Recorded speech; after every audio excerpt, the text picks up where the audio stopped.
back to the GOAT Fantasy Football Podcast. I'm your host, Jim Neander, with you here very early on Tuesday morning.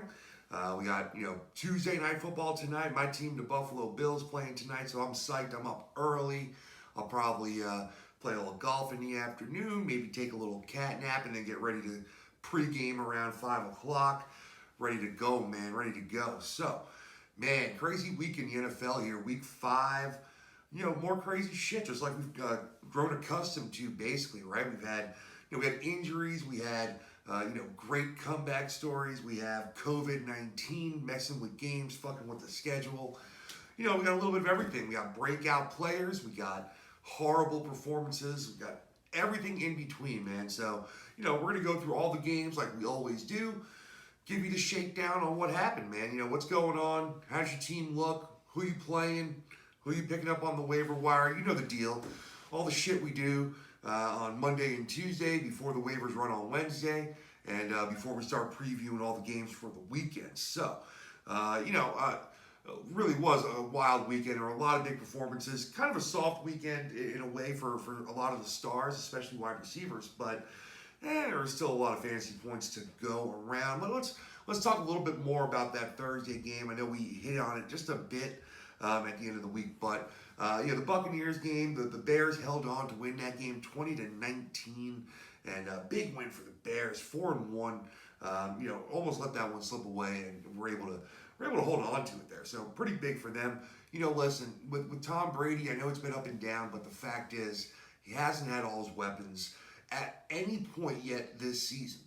And, trying to get adjusted, first new coach, new team, new everything in like 20 years, right? I'm still in for Brady for the long run. I think once he gets Godwin back, once everybody's healthy, I think they're going to be good to go for this, next 2/3 of the season. They have this longer week, right? So they played on Thursday. They got a little extra time to recover. Let's just hope Godwin's back. We know O.J. Howard's out for the year, but Gronkowski, is serviceable at least. He hasn't looked the best, but, he's still able to be out there and be effective. So hopefully Gronk can pick it up a little bit. But I'm still in for Brady. He threw for 250 and a touchdown, no interception, still taking care of the ball. And I think once he gets his weapons back, he'll be fine. Maybe matchup dependent, but, we'll see. Ronald Jones looking really good. So we knew Fournette was out. McCoy's injured. They don't really maybe trust Keyshawn Vaughn yet. So you have, you got some things going on there. I get it. But Jones looked great again. 17 carries, 106 yards. So, really nice clip there. Busted a long one for 37. Got involved just a little bit in the passing game. 5 targets. Hey, 5 targets is not the worst you can get. Caught 3 of them for only 19 yards. Again, he's not impressive in the passing game, but, it works. It works, right? So it's okay. Now, on the outside, another game where the spread was just really hard to decipher what was going to happen, right? A lot of people thought Scotty Miller was going to be the guy to pick it up, and he goose-egged, baby. So if you started Scotty Miller, sorry for you. I know that one hurt, man. Anytime you get that big zero, it just hurts a lot. But Scotty Miller just didn't get done for you. The guy was Tyler Johnson out of nowhere. 6 targets, tied for second on the team with those 6 targets, caught 4 for 61. Not a great game, but he was the guy, essentially. Mike Evans got into the end zone. So Evans was targeted the most, 9 targets, caught 5 balls, only 41 yards, but again, did get into the end zone. So, his game was fine. He continues to be, a touchdown machine this year. And, the usage and the yardage goes up and down, but if the touchdowns are there, you're totally fine with it, man. It's cool. It's cool. All right, so let's see. Cameron Brate. Hey, I had mentioned Gronkowski, and Cameron Brate and Rob Gronkowski both had 6 targets in this game. Brate did a little better with him, caught 5 for 44. Gronk caught 3 for 52. I think going forward, this is what you should expect to see out of this tight end game is Gronk and Brate both out there, and any game could be split. Any game could go one way. Either guy can catch a touchdown, any week, but it's going to be hard to guess those weeks. So I'm still staying away from Gronk, just like I've been saying all year long. Now, on the other side, Foles, got it done when he needed to in the end there. 240, pick and a touchdown, not great. Foles is still off the radar. except for, extreme measures, and you really need a streamer, but, I don't know that you want to be playing him. So, yeah, Nick Foles is going to be off my radar for now. David Montgomery, continues to get into the end zone, but holy shit, man, 10 for 29, 10 carries, 29 yards. He was targeted 8 times.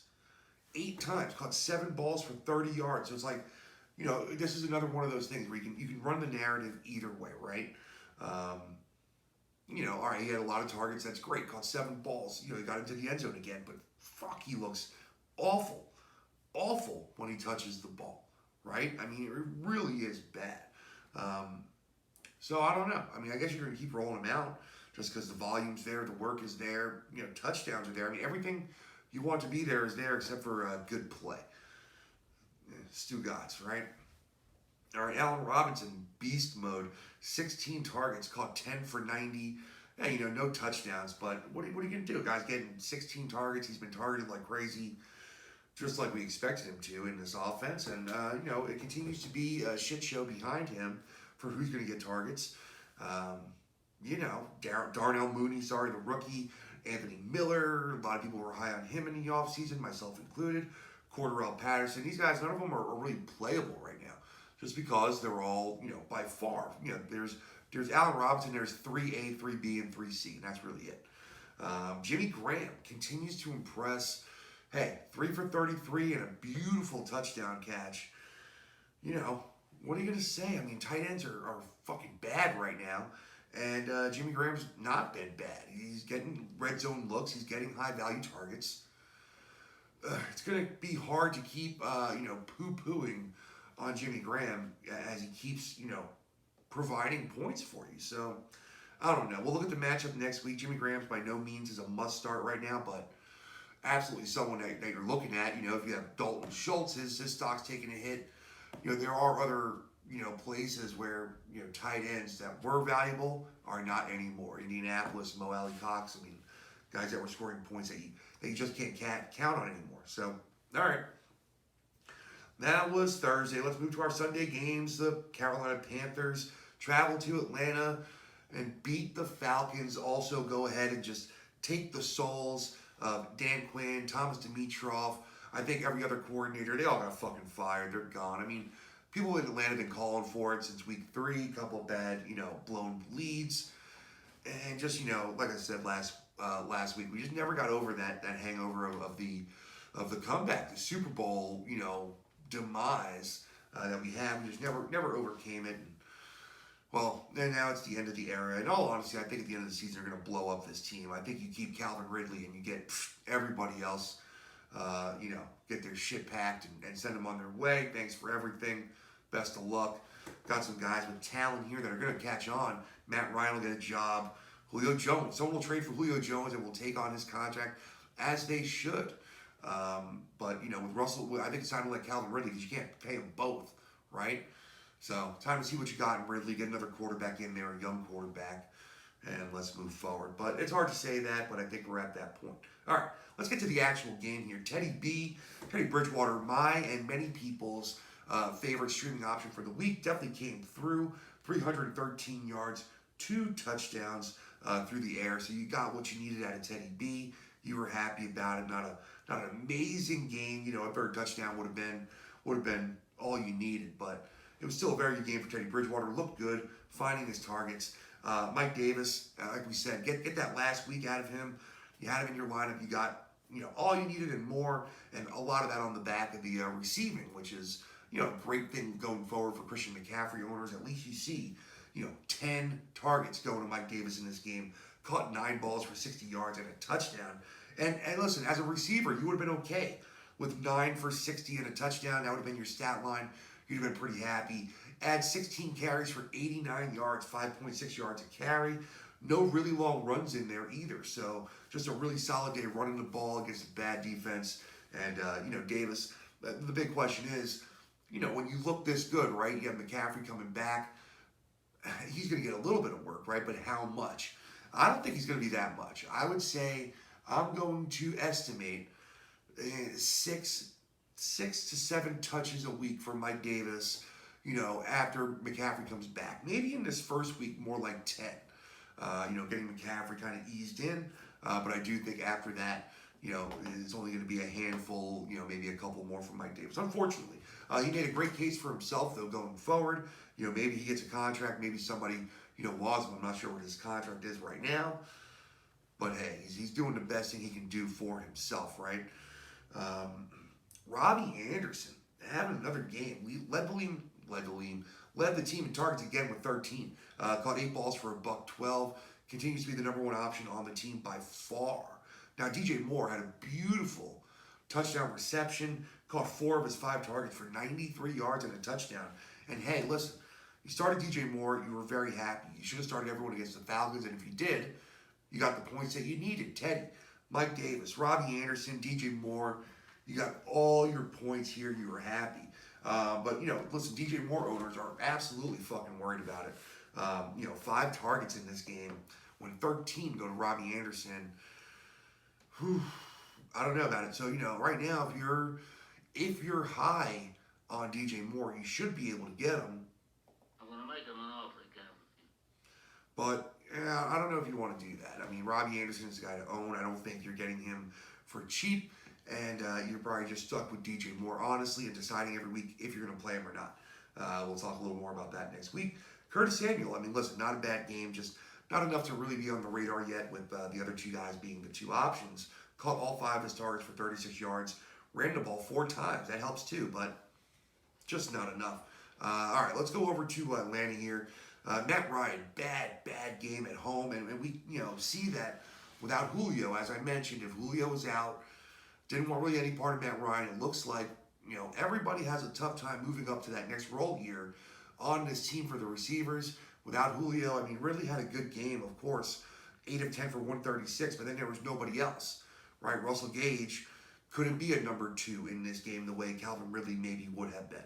Olamide Zaccheaus, 4 targets, caught 1 ball. Gage had 5 targets, caught 2, both for very little bit of yardage. So there was nothing going on. Hayden Hurst caught 2 of his 6 targets for 8 yards. You're happy seeing 6 targets, but that's you looking for the silver lining, right? Me too. I'm a Hurst owner. I was high on Hurst. I had him as my fucking number 4 or 5 tight end going into the season, and that's a huge bust. Huge bust. We'll see what happens with the coaching change, but I'm not expecting that much. Either way, if you played Matt Ryan, he sucked, and right now you just can't play him any game that Julio's not in. You got to look at it that way, right? Todd Gurley, though, big game, 14 carries, $121, and a touchdown. Also added 4 receptions for 29 yards on 5 targets. Again, 4 for 29 doesn't seem big, but the fact is you haven't gotten any work out of Gurley in the receiving game. So this is huge news to get 5 targets. Again, it went at the expense of other players because no other receivers had targets. And 37 attempts for Matt Ryan is not very many, but just saying, Gurley owners have to be feeling really good about this performance. Not only did he look great on the ground, he made long runs. He was making people miss. I mean, he looked a little bit more like the old Todd Gurley this game. Not full-on Todd Gurley, but, he looked pretty freaking good, so you're happy if you're a Gurley owner. And like I said, Ridley had a big game. Didn't get to the end zone, but got you everything you needed. Got the lion's share of the targets here by far. And had a really good game. So he continues to be a must-start in your lineups. You just, it's funny how his performance doesn't really change whether or not Julio's in. The biggest part is that the red zone targets are there because I think you have so much attention on Julio that you can get him the ball. But, we'll see what happens with Atlanta going to next week. Coaching change. We'll see what the offense looks like. We just saw this in Houston, right? And they look pretty good. So hopefully Atlanta will follow suit and also look pretty good. So we'll see. All right, let's go. Oh, biggest upset of the week for sure. The Las Vegas Raiders go to KC, take on the champs, beat the champs in their house. And I think this is one of those games where KC just kept feeling like, we have time, we're going to come back, it's fine. And then ran out of time and couldn't make it happen.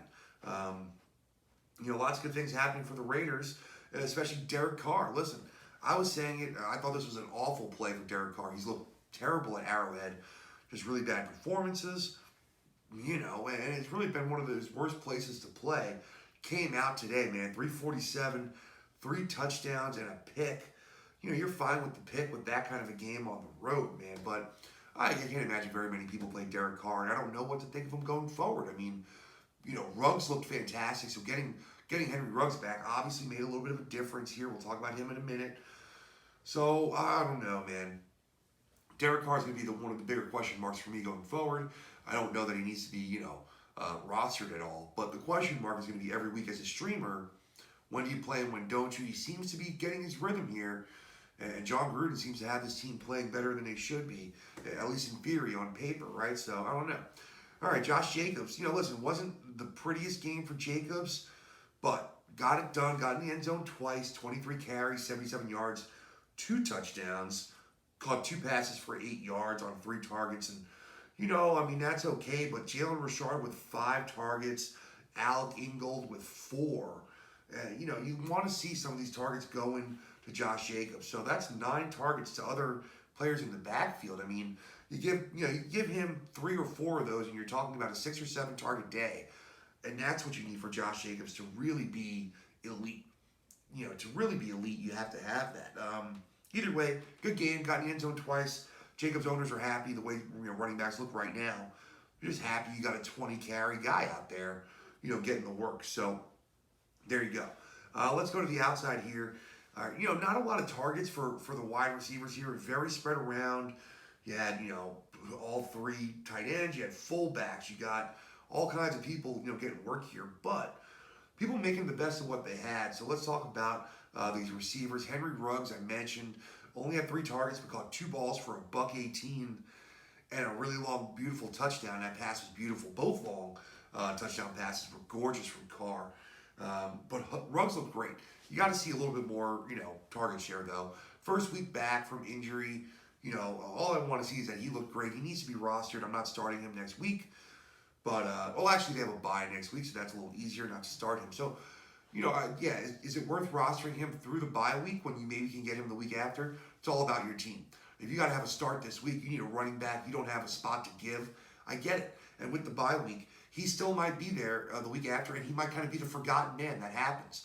So much shit is happening so fast this year that you can easily see Ruggs falling through the cracks if he's already on the waiver wire right now. People say, I'm not going to pick him up for the bye week. And then all of a sudden, there's other shit going on. People have big games next week. There's injuries, blah, And you got to see what's going on. I know you like that, right? But yeah, either way, Ruggs got to roster him. Nelson Aguilar caught both of his targets for 67 yards and a beautiful touchdown. He's off the radar still. Continues to make some big plays, but just can't bank on that happening. And Hunter Renfrow only had 1 target. A lot of people played Renfrow. He caught 1 ball for 42. Definitely not the game you were expecting. I think with Ruggs back, and it's going to be hard to count on Renfrow. Rosterable, yes. Startable, I don't think so right now. Darren Waller, fine game, got in the end zone, had 7 targets, caught 5 for 48 and a touchdown, and good to see him get in the end zone. That was the problem last year. Got a few touchdowns now this year. You're feeling a little bit better about it. I like it. I got to tell you this. This Vegas team, I just like the way they come to play. I like the way they fight. Kind of taking people by surprise. My kind of team, Charlie. It's my kind of team. Yeah, it is my kind of team, Charlie. I do like it. All right, let's go over here to KC. Listen, you got your points from your KC guys, so you're, okay with it. But, as a Kansas City fan, you want to see them put up a better effort, right? But for fantasy, you're happy. Mahomes, 340 for 2 and 1 through the air, added another one on the ground. So, hey, 340 and 3 touchdowns with a pick. You got what you needed out of your man Mahomes, no problem at all. Clyde Edwards-Helaire is a little bit more of a question mark, only because, we were expecting some more impactful games at this point. You're not seeing those big Andy Reid running back games that we're used to. Only ran the ball 10 times for 40 yards. So that's a little bit concerning. And now I get it. Vegas kind of jumped out a little bit fast, but this game was competitive at the half. So they still should have come out running the ball in the third quarter. I think they're not running the ball enough, and they're just asking Mahomes to do a little too much. So let's get back to playing some solid football here, Andy Reid. I know you're a great coach. I have no business telling you your business, but come on, man. Well, let's just get it back. Let's tighten the ship up a little bit. So 10 for 40. He had 8 targets, so that's great. Normally you're saying, your running back gets 8 Patrick Mahomes targets, and you might have had a fucking beast game. Only caught 3 of them for 40 yards. So, a little weird, but you're encouraged by the 8 targets. Let's go outside here. Tyreek Hill led the wide receivers in targets with 6. Caught 3 balls for 78 yards, but also ran in a touchdown. So you got what you needed there with that run in. And every week, that's the thing. Tyreek Hill's such a playmaker that doesn't have to be a great week. You're probably still going to get your points because he's finding the end zone. So you're totally fine with it. That's great. Mecole Hardman had 3 targets, caught 2 for 50. With Sammy Watkins, looking to be injured for a few weeks, Mecole Hardman is a must roster. And he's going to be a sneaky flex play, I think, coming up next week. We'll get that on the preview show. But, if the Watkins injury proves to be one where he's out a few weeks, I'm going to be in love with Hardman as maybe a spot play, especially in DFS. Let's see who else got targets here. Darrell Williams out of the backfield also had 5 targets. So a lot of backfield targets. That's not something to look at. Demarcus Robinson, let's bring him up just because, like I said, if Watkins is out, I like Hardman. But Demarcus Robinson would be the other guy, and it wouldn't shock anyone for him to have 4 catches for 100 and a touchdown or 2, because that's what happens, once or twice a year, right? So listen, that could happen. I like Hardman better. We'll get into it on the preview show. And then Kelsey, led the whole team with 12 targets, caught 8 balls, 108 yards, and a touchdown. Continues to be worth the draft capital, that early to mid second round pick, especially when you look at some of the other guys and what's going on here. You're very happy with your Travis Kelsey pick where it was. So, hey, keep riding it, baby. Keep riding it. All right. Let's keep it moving. Arizona Cardinals go into New York and whoop the shit out of the Jets. The Jets suck. We keep thinking they might lose their job here soon, Adam Gase, but I don't know, man. Arizona just walked into New York and was like, I only came here to do 2 things, man. Kick some ass and drink some beer. Looks like we're almost out of beer. That's right. So then they ran out of beer. They started just kicking ass. Kyler Murray, man, 380 yards through the air, only 1 touchdown and an interception, but he ran another one in. So, again, your Murray owners, you got what you needed. You would have hoped for maybe a little more success throwing the ball into the end zone, but it's okay. Kyler Murray is still continuing to be a top fantasy play, even though he's struggling as an NFL quarterback, if that makes sense. But I'm okay with it. Kenyon Drake, no, I'm not okay with it. Yeah, he got into the end zone very late in the game, so fantasy owners barely got what they needed. But the problem is, Chase Edmonds, looks better when he's on the field, right? He came in, ran that 29-yard touchdown run, right after Drake got off the field. It was like, oh, here's some spell work, and boom, one rush, 30-yard touchdown. Kenyon Drake sitting on the sideline with his thumb up his ass. And, and he also gets 6 targets to Kenyon Drake's 1 target. So, I'm not going to keep harping on it. I know it's personal because I got shares of Kenyon Drake and it's pissing me the fuck off. But I just don't get it, right? The offense doesn't look great when Drake is in. They have trouble finding people. I don't know. You should be using Drake more in the passing game. They're not. Your Drake owners, you can't sell him for shit right now. So, you're just going to play him and keep, going on rants like me and being pissed about it, right? Chase Edmonds, is he playable? I don't know. I mean, the less than 10 opportunities a week, do you trust that he's going to do something with it every week and score? It seems like he might, but I can't trust that. Rosterable, yes. Startable, not yet. Unless they say, unless something comes out about Kenyon Drake, some lingering injury, or, coach speak about, them making a shift or whatever. I don't know. But that's how I'm looking at it.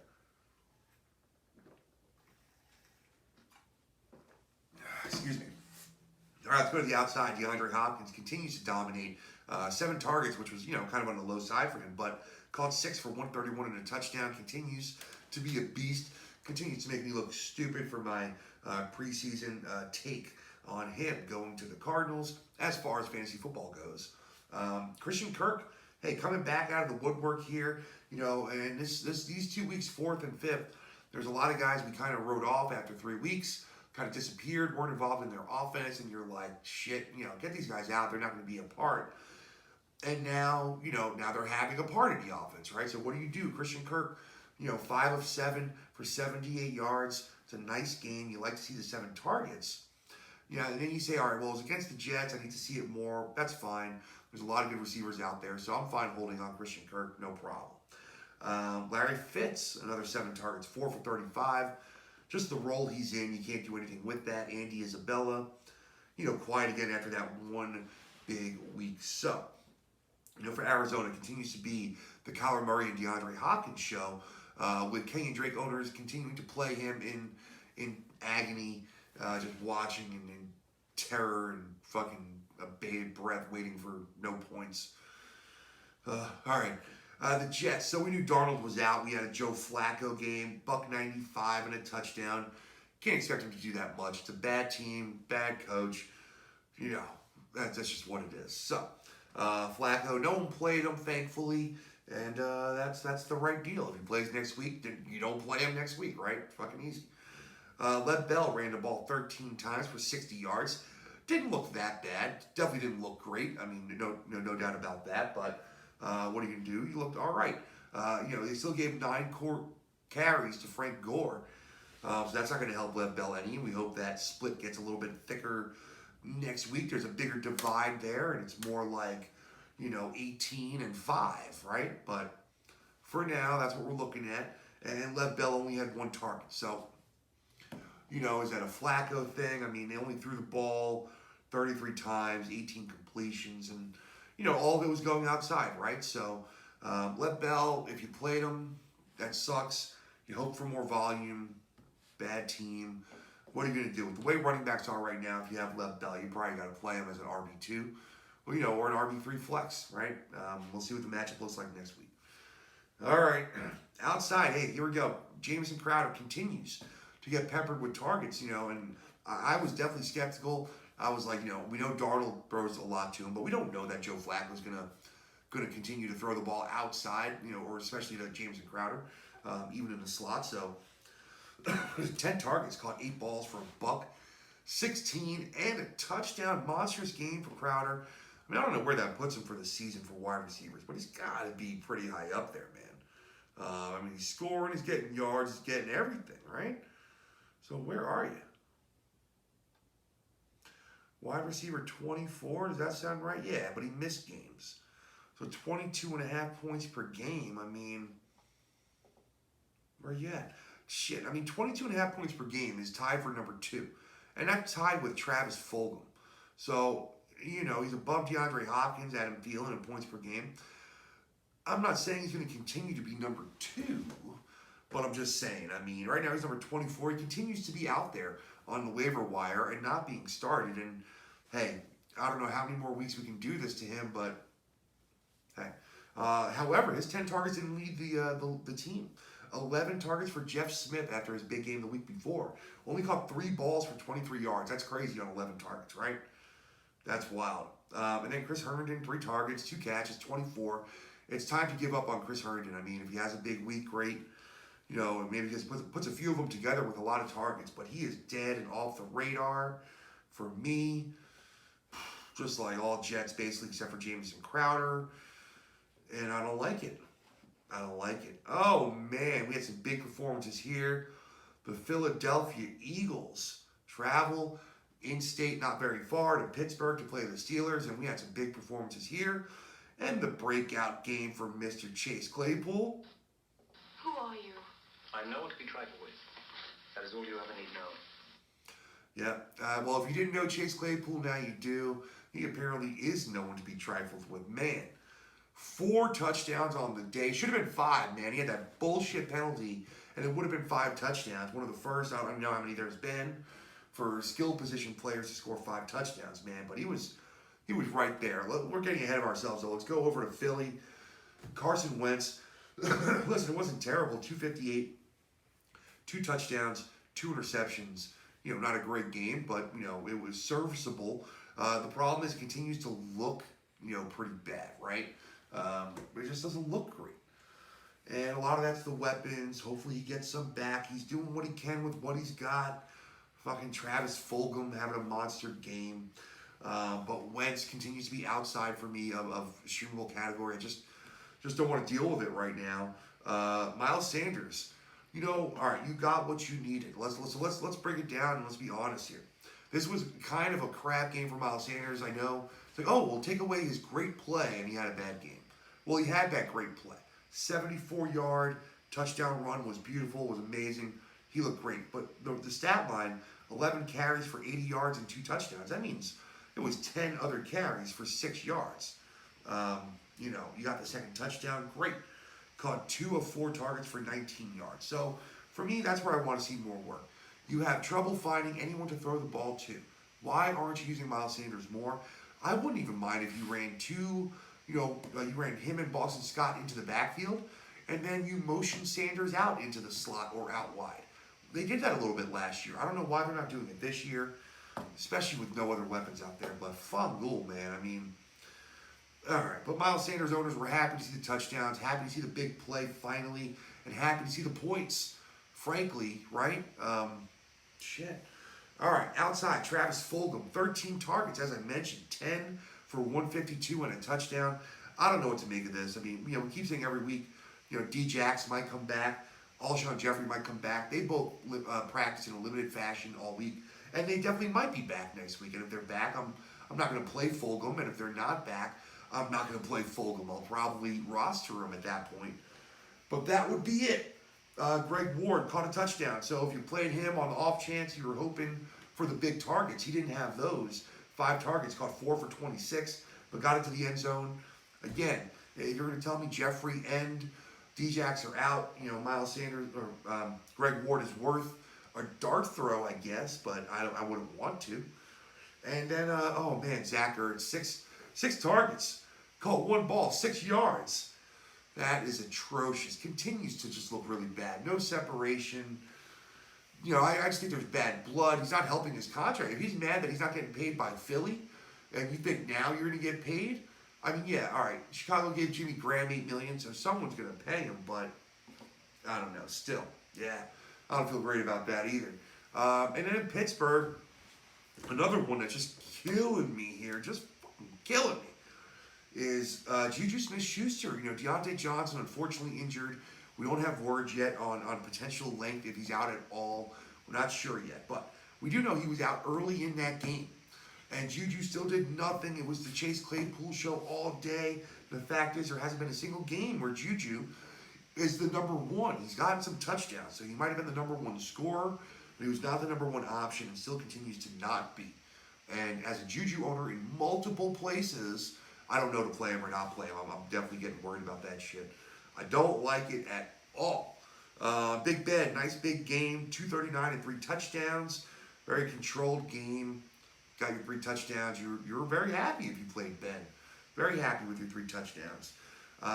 James Conner looked really bad on the ground, but got into the end zone. So 15 carries, 44 yards, under 3 yards a carry. But again, he did have that touchdown. Caught 3 passes for 19 yards. And hey, he didn't look good this game, but Eagles have a tough front 7. You're playing James Conner. Let's not be silly. You're fine with it. Benny Snell got 7 carries. You'd probably like to see him have a few less than that. But he looked like dog crap also. 2.7 yards per carry for him. So, nothing going on. All right, we talked about Claypool. He had that 1 rushing touchdown, but added 3 through the air. So 11 targets, 7 catches, 110 and 3 touchdowns. Again, 1 on the ground, so 4 touchdowns. Monster game. Yes, you have to have Chase Claypool 1. Whether or not Deontay Johnson is hurt for a long time, we see that Juju is not the guy in this offense. So there's targets that are open. There's opportunities here. And Chase Claypool seems to be the kind of guy that's going to make the most of those opportunities he has so far. Looks great. Roster him. We'll talk about starting him later in the week when we have a little bit more information on the Deontay Johnson injury. But for now, definitely make sure you roster him. If he's on the waivers, he should be a waiver wire priority. There's almost no running backs that are a priority this week. So Claypool can be that guy. Absolutely. I mentioned Juju, second on the team in targets. 5 targets, caught 4 balls, 28 yards. Gross. Vomit. I don't know what I want to do with Juju right now. But at the very, very least, lower your expectations in a big way. So when you're making your roster, you know that you're not expecting wide receiver 1 numbers out of Juju. You're hoping for wide receiver 2 numbers back in wide receiver 2. You're hoping for that shit and probably not getting it. James Washington, 4 targets, 3 for 25. He's still, far away. I guess he's not good enough, honestly, to get the targets. He's had games with his opportunities with other people injured, other people out, and just has never had that big game. So, yeah. And Ebron, getting more and more involved here. Had a bad drop there. But 6 targets, 5 balls, 43 yards. And the way tight ends look right now, that's not that bad. You like 6 targets. You want them to look better doing it, but at the end of the day, you're fine with it. All right. All right, we got 2 games left here. Why am I running so far behind? I don't know. All right. Rams, Los Angeles Rams go to Washington. They take care of business on the road, 30-10. But pretty crazy here. We knew Dwayne Haskins was already sat. Kyle Allen came in. Kyle Allen got knocked out, and Alex Smith came in. First time in almost 2 years. It was a great thing to see. Unfortunately, Aaron Donald did not take it easy on him and got up his ass from the moment. From the moment he got into that game, Aaron Donald was up his ass, man. Shit, someone blocked that dude. Not me, though. Fuck that. All right, let's talk about the Rams here. Jared Goff, 309, 2 touchdowns and a pick. Also ran one in, snuck it in, so he had a big game from Goff. I was worried about him this game. He was a good option. I was worried about the sacks and the pressure. It wasn't there. 1 sack on the day with the 1 interception. So you're very happy with the Jared Goff game on the road. And looking better for Jared Goff going forward. Really, looking better. Here's what I said. The split's going to be crazy with the running backs. If you played Henderson because he's been the guy, you were fine because he got into the end zone. But 15 carries, 38 yards, and a touchdown. 3 more receptions, 30 yards, and another touchdown. So, yes, big game. Worried about the usage, but is still great with the usage that he gets. So, if I'm a Darrell Henderson owner, I'm looking at my options because I don't love the usage, but I'm probably playing him because of what the running back landscape looks like right now. What are you going to do? Further confusing things here, complicating things here is Cam Akers coming back and looking pretty damn good. Only got 9 rushes, 61 yards. So that's 6.8 yards a carry compared to 2.5 for Darrell Henderson. Now, he wasn't involved in the passing game, but he looked really good, and that's something to worry about. Malcolm Brown, also still involved, 8 carries. So here we go, 8 for Brown, 9 for Akers, 15 for Henderson. You also had a couple of targets for Brown. That's why I'm worried about it. You don't know Henderson's going to get the touchdowns every week. If you told me this is the exact breakdown of usage every week, I'd probably sit Henderson, but what do you do? All right, let's go to the outside here. Cooper Kupp led the way in targets with 8. Caught 5 balls, 66 yards. Not a great game, but not a bad game. You were okay with it. You like the 8 targets. Bobby Woods, Bobby Trees, 5 targets. Caught 4 balls, 71 yards, and a nice 56-yard touchdown. Kind of a quiet day other than that. So, Woods just isn't doing what you expected in the sense of volume. I mean, the reason why you went with Woods is because, yeah, he's not a big touchdown guy or a huge yardage guy, but he should be the 10-target kind of a game kind of guy. And he hasn't been that, but the plays are there. You're still okay starting Woods. You're not thrilled right now. You want the targets, but you get into the end zone, he's just making enough plays happen. And then on the tight ends, here's where, the question mark, coming to this season from last season was with Higbee having all those monster games. Some of them came when Everett was hurt. Everett had some big games just before that big pop-off, right? So coming to the season, was Higbee going to be as involved as he was at the end of the year? Was Everett going to be more involved? And here we go. 4 targets for Everett. Caught all of them for 90 yards. Big game. And he had a 40-yard pass, sure. That's still 3 for 50 with the other ones. That's nice. Higbee, by contrast, 2 targets. Caught 2 for 12 yards, man. 3.2 points. That hurts. And I don't know. The problem is tight ends are so bad right now. So who are you going to play over Tyler Higbee? If you drafted Higbee, you're going to play Everett. If he's out there, you're going to grab Everett and roster them both and play Everett. And then what happens next week when it's a Higbee week? You go back? I mean, that's a tough situation. And I don't know who's out there. It's not like there's tight end streamers out there. So I don't know, man. All right, Washington. This is some ugly shit. I mean, not a lot of yards passing for anybody here. Just an atrocious game. Kyle Allen, 74 yards before he got knocked out. Alex Smith, 37 yards after he came in. But like I said, was sacked 6 times after he came in. That's brutal. That's brutal. But, we'll see. Rusty, against this front line, we'll have to see. I think it'll be Kyle Allen next week anyway. Hopefully he looks better also. Antonio Gibson got 11 carries, 27 yards. They basically abandoned the run after the first half, if even that far. The only rushing touchdown went to Kyle Allen. And then in the passing game, you had Antonio Gibson involved early. He caught 5 balls on all 5 targets, only 24 yards. But then they just never went back to him. Every time they threw the balls, J.D. McKissick, who wound up with 8 targets, led the team, caught 6 balls for 46 yards. And that's just not what you want to see. Why? Why is the only question. Does it make sense? You're trying to get Gibson going, obviously. And, I don't fucking know. I never know what's going on with this whole backup running back, passing down running back shit. That you're taking your better playmakers off the field to give these guys playing time. I don't fucking get it, man. I'm not a coach, but someone's got to explain it to me. Terry McLaurin, disappointing day, 7 targets. Caught 3 balls for 26 yards. But hey, we know they had an awful day. They had a terrible fucking day throwing the ball. And so where are the points coming from, right? I don't think so. Not coming from anywhere, right? All right. And let's finish up here. Cincinnati, this will be quick because Cincinnati went to Baltimore and laid an egg, man. Shouldn't have played many Ravens. I think I told you that. Shouldn't have played many Bengals. In this game, and that should have been obvious. Joe Burrow, 183 yards, no touchdowns, and a pick, sacked 7 times, and welcome to the fucking NFL, baby. Right? I mean, this is Baltimore Ravens on the road. It's tall order. Mixon, 24 carries for 59 yards, 2.5 yards a clip.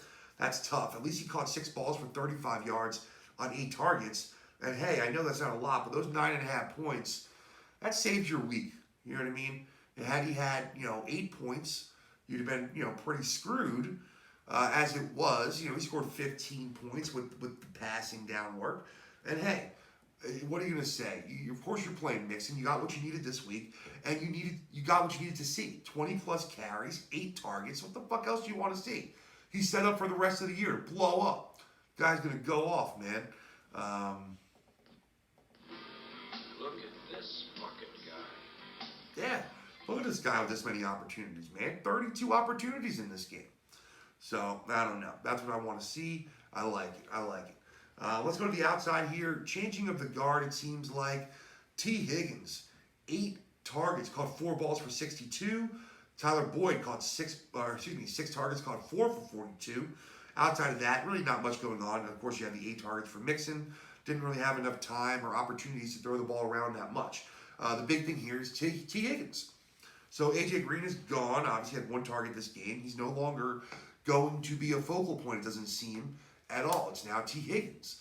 So you have Tyler Boyd and T. Higgins. And Boyd's been pretty good, and T. Higgins has been better, honestly. So, we'll look at the matchup next week, but I think for sure T. Higgins, there's no reason why he's not in your wide receiver 3 or flex, conversation every single week at this point. So we'll look at the matchup next week, but really good game for him, and look at it. All right, so the Ravens, a little disappointing here. They didn't have to do much. They were ahead early, really fast. They were ahead. Cincinnati didn't do anything, right? It was 17-0 at the half, and since he wasn't moving the ball, so, you didn't get what you needed out of your Ravens only because they kind of took their foot off the gas here. Lamar Jackson, 180 yards through the air, 2 touchdowns, and a pick. Didn't run the ball really at all. 2 carries for 3 yards. So 182 and 1 is kind of disappointing, right? You got the 2 touchdowns. You're okay. And you'll have enough big weeks with Lamar that hopefully you can weather these okay weeks, because there will be some throughout the year. And, and you're going to get those fucking monster weeks. So that's the payoff, right? All right, Mark Ingram, I told you, I don't want to start anyone on the ground here, and this is why. You had 11 carries for Mark Ingram. You had 7 carries for Gus Edwards, and, 1 for J.K. Dobbins. But at the end of the day, Mark Ingram barely had just over half the carries. wasn't involved in the passing down work. You had, 3 targets for Gus Edwards, and that was it for 3 targets for J.K. Dobbins as well, and 3 for Gus Edwards, 0 for Mark Ingram. So, Gus Edwards basically had the same amount of opportunities. So Ingram had 57 yards. That's it. So I don't want to play that guy. I thought he'd get into the end zone and that would save you this week. He didn't get to the end zone, so he didn't get saved. That's it. Don't want to play Edwards. Don't want to play Dobbins. I don't want to roster either of them. I know people keep saying you got to roster Dobbins, but why?